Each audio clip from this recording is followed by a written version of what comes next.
Recording check, audio check, PDF check. Hello. So, this we are on part 4 of chapter 3. Hello, welcome to Legacy. Let's start. Introduction to search engine. Search engine क्या होता है? Search engine जैसे हम Google देखते हैं, Yahoo देखते हैं, binge देखते हैं, ओपेरा मिनी देखते हैं, सर्च इंजन रहते हैं जिसमें हम कोई यूआरएल डालते हैं, कोई इनपुट डालते हैं और हमें डिजायर्ड आउटपुट मिलता है. यूट्यूब भी एक तरह का सर्च इंजन ही है, गूगल का पार्ट है, एक तरह का सर्च इंजन है, बस वो वीडियो बेस्ड सर्च इंजन है. जो गूगल है उसमें video, text, images, audio, animation सब कुछ आता है. तो सर्च इंजन की डेफिनेशन क्या होती है? A program which is design to help find information find करने के लिए जो हेल्प करता है, which is stored on a computer system such as world wide web और पर्सनल कंप्यूटर. या तो पर्सनल कंप्यूटर में कोई डेटा सेव्ड हो, उसे उस स्टोर्ड इन्फॉर्मेशन को निकालने के लिए, या किसी एक कंप्यूटर सिस्टम पे जैसे कि वर्ल्ड वाइड वेब. अगर हम कोई यूट्यूब की इन्फॉर्मेशन देखते हैं तो ऐसा नहीं है कि वो बस है अवेलेबल, वो भी कहीं पर सेव्ड है, किसी हार्ड डिस्क पे, किसी मेगा कंप्यूटर पे, किसी सुपर कंप्यूटर में वो सेव्ड है, जिसको हम रिट्रीव करते हैं जब हम किसी चीज़ को सर्च करते हैं. वो क्या करता है, कुछ स्पेसिफिक कीवर्ड जो हम सर्च करते हैं वो उस कीवर्ड को ढूंढता है और सारे डॉक्यूमेंट जिसमें वो कीवर्ड होता है उसकी लिस्ट हमें दे देता है. ठीक है. ये इन जनरल सर्च इंजन जो है, हम सर्च इंजन जब बोलते हैं तो हमको क्या टर्म्स हम सोचते हैं? गूगल, बिंज, याहू, क्योंकि ये पॉपुलर सर्च इंजन है. सर्च इंजन का मतलब ये नहीं होता, ये पॉपुलर सर्च इंजन हैं, गूगल, बिंज और याहू. कौन कौन से पॉपुलर सर्च इंजन हैं? सबसे पहले गूगल कौन ओन करता है? गूगल इनकॉर्पोरेशन इसे ओन करता है. कि इसमें मोस्ट सर्च इंजन है, इसमें millions of query per day आती है. लैरी पेज और सर्गे ब्रेन ने इसको बनाया था 1996 1997 के टाइम में. दूसरा है याहू कौन? याहू इनकॉर्पोरेशन इसे ओन करता है. Second largest search engine, Google के बाद दूसरा सबसे बड़ा है. ये स्टार्ट कैसे हुआ था? एक वेब डायरेक्टरी की तरह ये स्टार्ट हुआ था दूसरी वेबसाइट्स की हायरार्की के लिए, कि किसी एक काम के लिए कौन कौन सी वेबसाइट्स लगती हैं, कौन कौन सी साइट्स होती हैं, उसको ऑर्डर में ये आपको प्लेस करके दे देता था. इस तरीके से इसकी शुरुआत हुई थी. ये इवॉल्व कब हुआ? एक फुल फ्लेज पोर्टल में 1990s में इवॉल्व हो गया था और 2007 में एक लिमिटेड वर्जन का सिलेक्शन बेस्ड सर्च इसमें वर्जन लॉन्च हो गया था इसका. उसके बाद जो इसमें आप क्या कर सकते हो, आप इसमें क्वेरी सेंड कर सकते हो और जो रिजल्ट्स है वो प्रेजेंट होते हैं याहू ब्रांड के अंदर. याहू जो है वो अपने आप से कोई सर्च इंजन का काम नहीं करता था. वो क्या करता था, आपने कोई क्वेरी भेजी, उसको कहीं और से सर्च करके याहू ब्रांड के अंदर आपको दे देता था. याहू कुछ नहीं कर रहा है, याहू डेटा क्रॉलिंग और स्टोरेज रिट्रीवल नहीं कर रहा है, खुद नहीं कर रहा था याहू पहले, वो सिर्फ अपने ब्रांड के अंदर उसको भेज रहा था. इस तरीके से धीरे धीरे पॉपुलर हो गया. सर्चिंग द वेब को सर्च करना इजी और सिंपल होता है. उसके कुछ स्टेप्स हैं. सबसे पहले आप गूगल को ओपन करो, आपके यूआरएल को टाइप करो और फिर क्लिक बटन पे क्लिक कर दो तो आपको रिजल्ट मिल जाएगा. डाउनलोडिंग द फाइल, डाउनलोड करने का मतलब हम क्या समझते हैं कि किसी चीज़ को हमने सर्वर से कोई भी ऐप हो गई, कोई प्रोग्राम हो गया, कोई गेम हो गया, उसे डाउनलोड करने का हम क्या मतलब समझते हैं? कोई एक सर्वर है, उससे हमने उसे अपने पीसी पे डाल दिया और चालू करके हम उसे यूज़ करने लगे. तो डेफिनेशन क्या हुई कि एक प्रोसेस है जिसमें आप कॉपी करते हो फाइल को किसी दूसरे कंप्यूटर से अपने कंप्यूटर में, जिसमें आप ऑथर की या तो परमिशन लेते हो, ज़्यादा तो तुम लोग टेलीग्राम वाले परमिशन लेते नहीं हो, तो ऑथर की परमिशन लेके उसकी कॉपी अपने कंप्यूटर पर लाते हो और उसे इंस्टॉल और यूज करते हो अपने सिस्टम पे. तो डेफिनेशन क्या है? Downloading is the process of copying a file from one computer to the other. वो कोई गेम हो सकता है, कोई यूटिलिटी हो सकती है. जैसे हम कोई गेम डाउनलोड कर रहे हैं किसी वेबसाइट से, तो ऑथर और पब्लिशर जो है हम उसके पीसी से अपने पीसी में उसकी कॉपी बना लेते हैं और उसे इंस्टॉल और यूज करते हैं अपने सिस्टम पे, अपनी मशीन पर. इसे डाउनलोड कैसे करना है?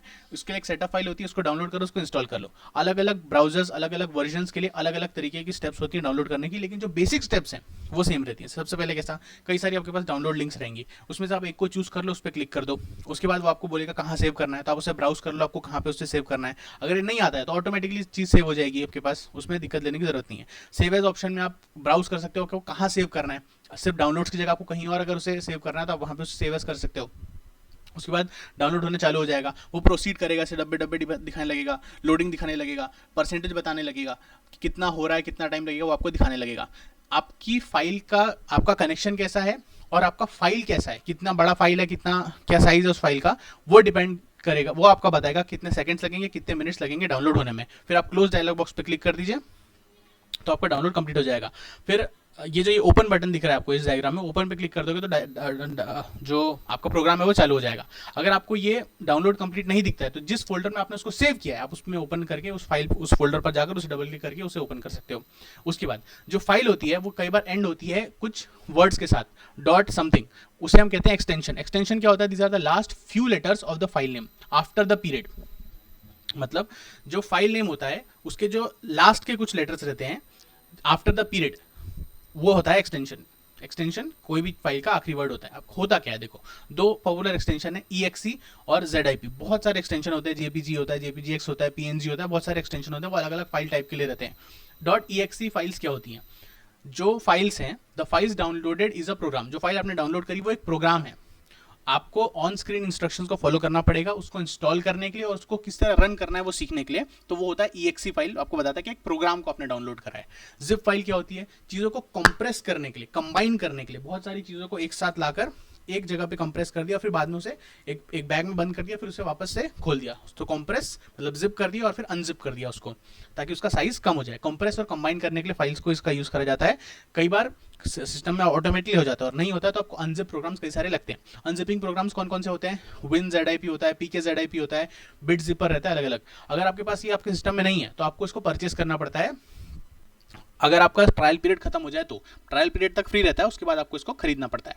Introduction to web browser. Web browser क्या होते हैं, जैसे हमने देखा सर्च इंजिन होते हैं, गूगल वगैरह, गूगल याहू वगैरह रहते हैं, तो उसमें जो स्पेसिफिक ब्राउजर रहता है वो कहलाता है वेब ब्राउजर। वेब ब्राउजर क्या करता है, वो ऐसा सॉफ्टवेयर प्रोग्राम रहता है जो इंटरप्रेट करता है और डिस्प्ले करता है information which is located on the internet on the end on www in particular way.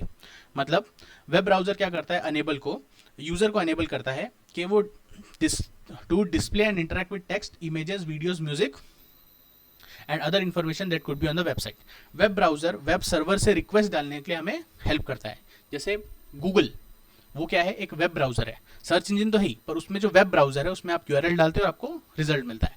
अगर आप कोई फाइल को सर्च कर रहे हो अपने पीसी पर, तो आप जो सर्च बटन पे क्लिक करोगे तो वो आपका वेब ब्राउजर हो गया, वो आपके सिस्टम के सर्वर से पूछेगा कि भाई हमारे पास इस कीवर्ड की कोई चीज़ है क्या, फिर वो आपको रिक्वेस्ट का आंसर दे देगा। तो वेब ब्राउजर क्या होता है, ये अनेबल करता है यूजर को इंटरैक्ट करने के लिए सर्वर के साथ, टेक्स्ट, इमेजेस, वीडियोस को निकालने के लिए किसी भी वेबसाइट से, किसी भी सर्वर से निकालने में हेल्प करता है। ओके, ये डेफिनेशन है, पहली डेफिनेशन बहुत अच्छी थी, इससे बाकी डेफिनेशन की जरूरत नहीं है।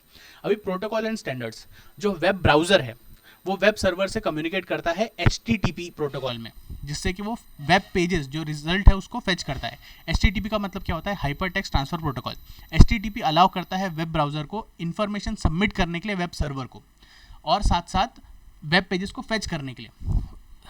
ब्राउजर इंफॉर्मेशन सबमिट करता है वेब सर्वर को, और वेब पेजेस को फेच करने में हेल्प करता है HTTP। अब जो वेब पेजेस हैं वो कैसे आइडेंटिफाइड होते हैं, उन्हें आइडेंटिफाई करा जाता है यूनिफॉर्म रिसोर्स लोकेटर URL से। आप कई बार देखोगे इंटरनेट कैफे पे आप जाओगे तो बोलेगा आपका URL टाइप कर दो। URL मतलब होता है यूनिफॉर्म रिसोर्स लोकेटर। ये वो एड्रेस रहता है जिससे किसी पेज को आइडेंटिफाई करा जाता है, एक तरह समझ लो पेज का रोल नंबर है ये, ठीक है। This is treated as the address which is beginning with HTTP:/, उसके बाद उसका एड्रेस आता है। जो फाइल फॉर्मेट होता है वो यूजुअली HTML में रहता है, और उसको और आइडेंटिफाई क्या में करा जाता है, उसको HTTP प्रोटोकॉल में आइडेंटिफाई करा जाता है। इसमें कई सारे एडिशनल और बहुत सारे जो ज़्यादातर जो वेब ब्राउजर्स हैं वो वैरायटी ऑफ फॉर्मेट्स को सपोर्ट करते हैं, जैसे JPEG, PNG, GIF image format, इन सबको ज़्यादातर ब्राउजर्स सपोर्ट करते हैं, और अगर नहीं करेगा तो अच्छा ब्राउजर आज की तारीख में है भी नहीं। इस जो कॉम्बिनेशन है of the HTTP content type and URL protocol वो अलाउ करता है जो वेब पेज के डिजाइनर है वो एम्बेड कर सकते हैं, इंक्लूड कर सकते हैं इमेजेस को, एनिमेशंस को, वीडियोस को, साउंड्स को, और अपनी जो वेब पेज है उससे ज़्यादा एक्सेसिबल बना सकते हैं।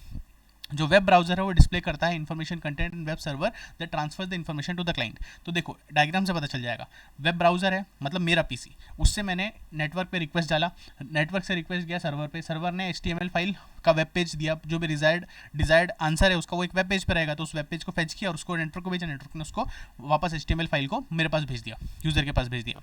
अभी पॉपुलर ब्राउजर कौन कौन से हैं, पहला हो गया फायरफॉक्स। फायरफॉक्स क्या है, बहुत पॉपुलर ब्राउजर है। इसकी यूनिकनेस क्या है कि ये सारे ज़्यादातर जो अलग अलग ऑपरेटिंग सिस्टम्स है वो सब इसको सपोर्ट करते हैं। ये एक ओपन सोर्स सॉफ्टवेयर क्या होता है हम लास्ट चैप्टर में देख चुके हैं। There is also this is also known for its vast variety of plugins and add-ons. इसमें बहुत सारे प्लगइन्स और एड-ऑन्स मतलब एडिशनल चीज़ें आप इसमें ऐड कर सकते हो, कस्टमर यूजर इसको कस्टमाइज कर सकते हैं अपने हिसाब से, और मोजिला फाउंडेशन इसको ओन करता है। इंटरनेट एक्सप्लोरर कॉल है, माइक्रोसॉफ्ट ने इसको क्रिएट करा था, और ये प्रोमिनेंटली वेब ब्राउजर है विंडोज ऑपरेटिंग सिस्टम के लिए। ये बहुत पॉपुलर वेब ब्राउजर है और प्री इंस्टॉल्ड आता है, मतलब पहले से इंस्टॉल होकर आता है कंप्यूटर, विंडोज के कंप्यूटर पे। फिर सफारी एप्पल का वेब ब्राउजर था, बहुत ज्यादा विंडोज के यूजर्स में पॉपुलर नहीं है ये, लेकिन आईफोन आईपोड्स में इसको आप देखोगे। ओपेरा क्या है, ये भी ओपन सोर्स सॉफ्टवेयर है, ठीक है। ये बहुत काफी पॉपुलर है, फेयरली पॉपुलर है, गूगल जितना नहीं है। It handles common internet related task कोई डील करता है। इसमें कौन कौन से फीचर्स होते हैं, टैब ब्राउजिंग, आप अलग अलग टैब्स कर सकते हो, page zooming, mouse gestures and integrated download management. आप कई बार देखोगे ना कि क्या होगा यहाँ पे, आपको लगेगा कि ये तो बड़ी आउटडेटेड सी इन्फॉर्मेशन है।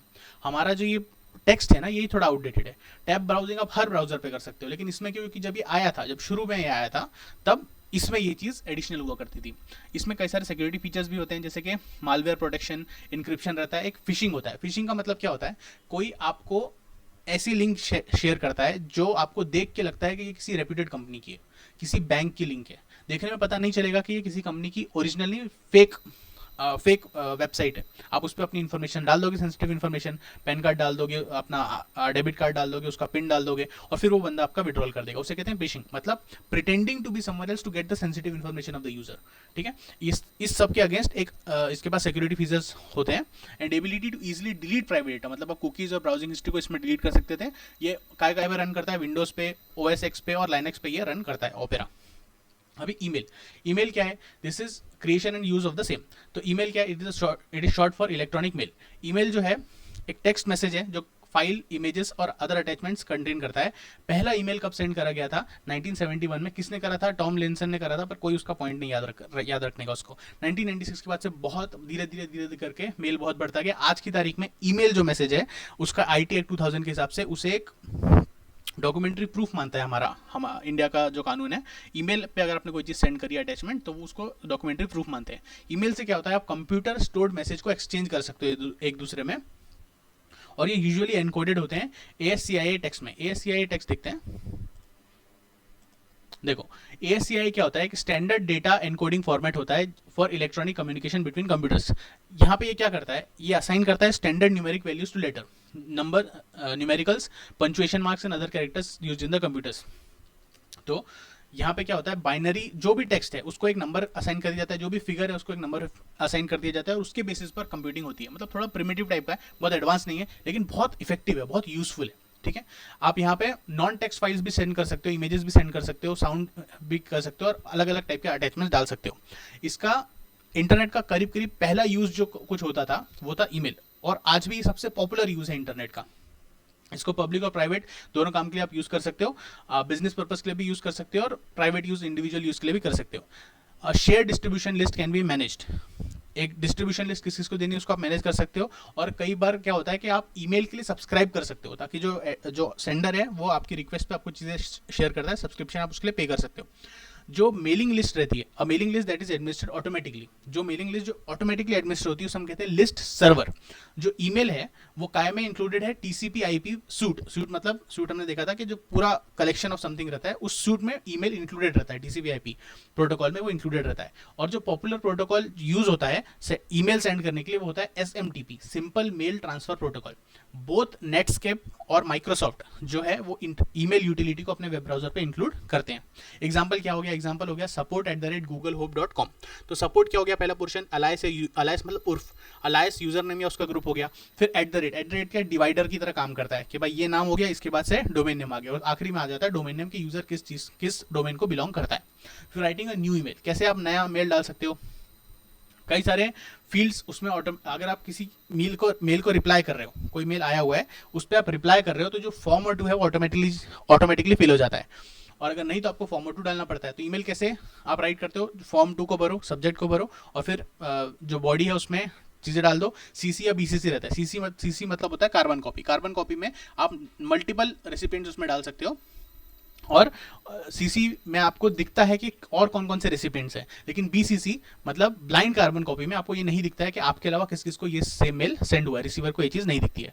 ठीक है, आप ईमेल एड्रेस डालते हो 2 वाले फील्ड में, सब्जेक्ट लाइन में आप एक कुछ वर्ड्स में डाल देते हो कि क्या सब्जेक्ट है, किस विषय पे ईमेल सेंड किया गया है। मैसेज बॉडी में आप सारा मैसेज लिखते हो और इसमें आपका सिग्नेचर रहता है। देखो फ्रॉम रहता है, टू रहता है, CC रहता है, सब्जेक्ट रहता है, मैसेज की बॉडी रहती है, सिग्नेचर रहता है, और आप उसको सेंड कर देते हो। बेसिक कॉन्सेप्ट क्या क्या रहते हैं ईमेल के, इनबॉक्स रहता है, मेल बॉक्स रहता है, आउटबॉक्स। जो मेल बॉक्स है उसमें सब कुछ रहता है, इनबॉक्स, आउटबॉक्स, स्पैम, सारी चीज़ों का के मिश्रण को हम कहते हैं मेल बॉक्स। सो जो स्टोरेज लोकेशन है जहाँ पे इलेक्ट्रॉनिक मेल मैसेजेस या तो किसी रिमोट सर्वर पे या जो आपने डाउनलोड करके रखे अपने हार्ड ड्राइव पे वो सब स्टोर होते हैं। उसमें क्या क्या इंक्लूडेड है, inbox, outbox, deleted item, spam item, sent item, सब कुछ इसमें इंक्लूडेड रहते हैं। इनबॉक्स क्या रहता है, जो भी मेल आपने रिसीव करे, ये डिफॉल्ट लोकेशन है सारे मेल्स का, कि जो भी मेल आपके पास आएगा वो यहाँ पे आके सेव होगा।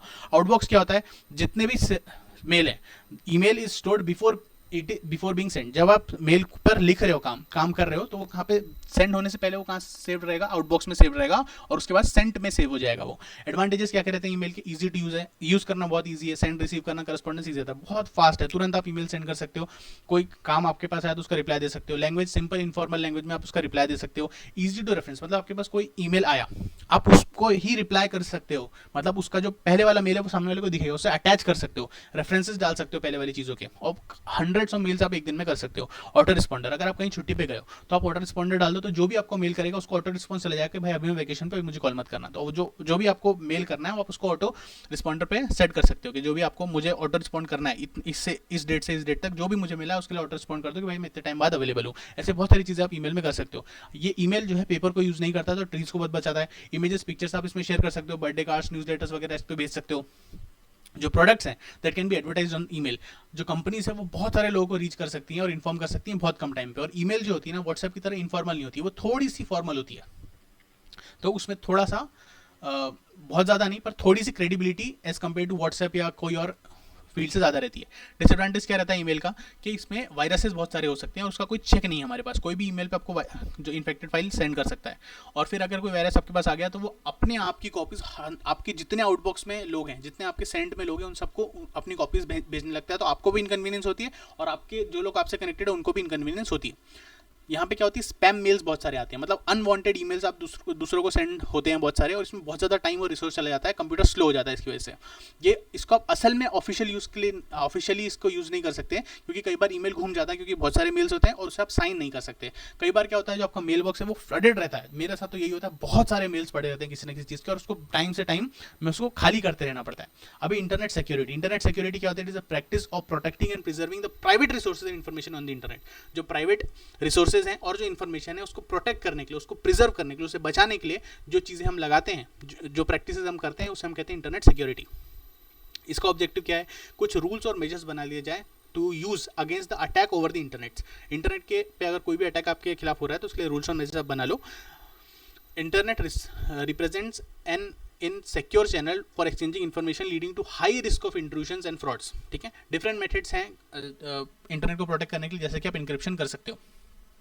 सेफगार्ड करने के लिए कुछ फंडामेंटल्स है। सबसे पहले कॉन्फिडेंशियलिटी, जो इन्फॉर्मेशन है शेयरेबल रहनी चाहिए, लेकिन सिर्फ ऑथराइज्ड यूजर को, मुझे जिसे शेयर करनी है उसे ही शेयर होनी चाहिए। जो कंटेंट है मैसेज का, जो चीज कंटेंट में लिखी है वो अल्टर नहीं होना चाहिए, या तो कोई जानबूझ के कर दे या गलती से, दोनों में ही नहीं, दोनों चीजें नहीं होनी चाहिए। मतलब जिसको भेजना है उसको भेजे और जो भेजा वो वैसा का वैसा पहुंचे।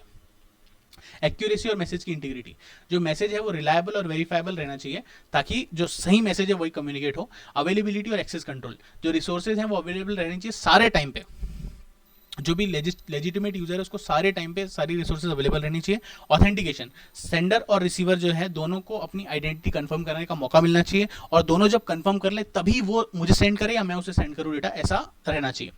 उसके बाद सिक्योरिटी फेजेस, 5 फेजेस रहते हैं सिक्योरिटी के, inspection, protection, detection, response and reflection.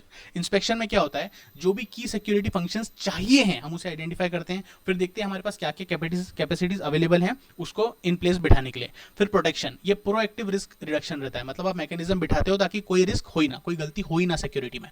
फिर डिटेक्शन में क्या होता है, आप मेजर करते हो जो भी असेट्स हैं वो डैमेज अगर हुए हैं तो कितने डैमेज हुए हैं और किस तरीके से डैमेज हुए हैं। फिर रिस्पॉन्स, जब डैमेज हो गया तो आप रिकवरी करते हो कि जो भी डैमेज हुआ या लॉस हुआ है उसको कम से कम कैसे करा जाए, उसके इफेक्ट को कम से कम कैसे किया जाए और रिकवरी कैसे करी जाए ज़्यादा से ज़्यादा। रिफ्लेक्शन क्या होता है, आप प्लान करते हो, फोकस करते हो सिक्योरिटी इंप्रूवमेंट पे, सोचते हो क्या गलती हुई, कैसे हुई, इसको और कैसे अच्छा करा जा सकता है, इसमें बैकअप बैठा सकते हैं, इसमें फायरवॉल बैठा सकते हैं, इसमें एंटीवायरस बैठा सकते हैं, ऐसी चीज़ें कर सकते हैं।